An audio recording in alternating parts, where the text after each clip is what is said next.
मुंबई का घाटकोपर होर्डिंग हादसा एसआईटी की जांच से लेकर सुप्रीम कोर्ट की दहलीज तक भी पहुंचा। लेकिन इस हादसे में जिन 17 लोगों की मौत हुई और दर्जनों लोग घायल हुए, उनके परिवार क्या कहते हैं। इसी हादसे को आज 1 महीना हो चुका है। कई घायल ऐसे हैं जिनके जख्मों का इलाज महीनों सालों तक चलेगा। उनका खर्च कौन उठाएगा, इस पर बैठकों का दौर भी चला और जिम्मेदारी बीएमसी को सौंपी गई। देखिए एक रिपोर्ट। तूफानी बारिश में पेट्रोल पंप पर गिरे इस होर्डिंग के नीचे दबी 17 लोगों की जान का ये वीडियो आप भी नहीं भूले होंगे।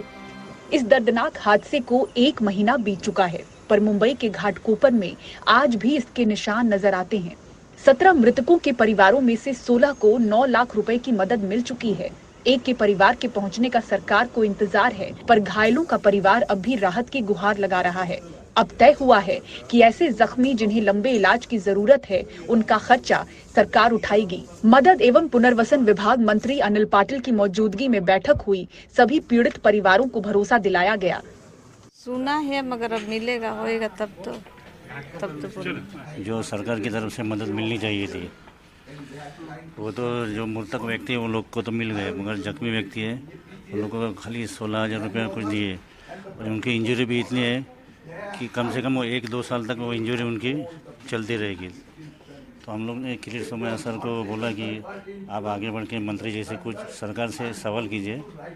ये सबसे हम लोग मीटिंग में आए थे। जिन लोगों को आगे 6 महीने से 7 महीने से 8 महीने तक ट्रीटमेंट की आवश्यकता है, वो अपनी रोजी रोटी नहीं कमा सकते, लेकिन खर्चा भी बेयर नहीं कर सकते, इन लोगों के लिए म्युनिसिपल कॉरपोरेशन के ऊपर एक जिम्मेदारी दे चुकी है। और उसका पाठपुरावा जो है हमारा डिज़ास्टर मैनेजमेंट और उसके बाद में जिला अधिकारी जो है उसका पाठपुरावा करने वाले हैं।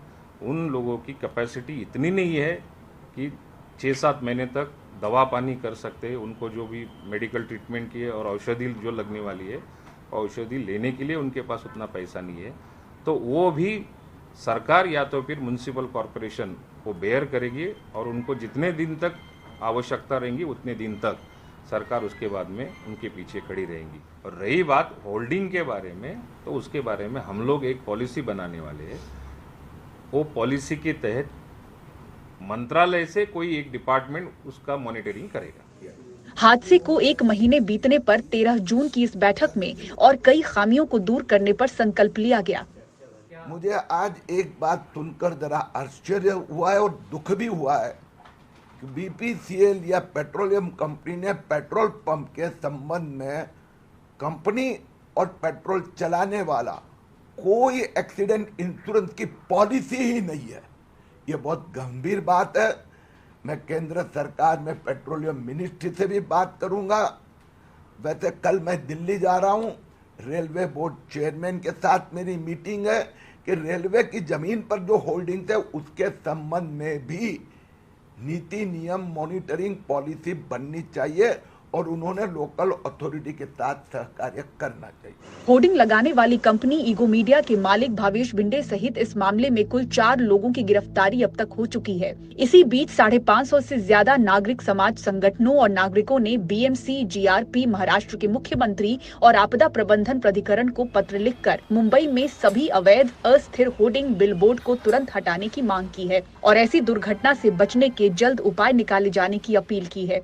मुंबई से अनुज और कैमरा पर्सन राजेंद्र दयालकर के साथ पूजा भारद्वाज, एनडीटीवी इंडिया।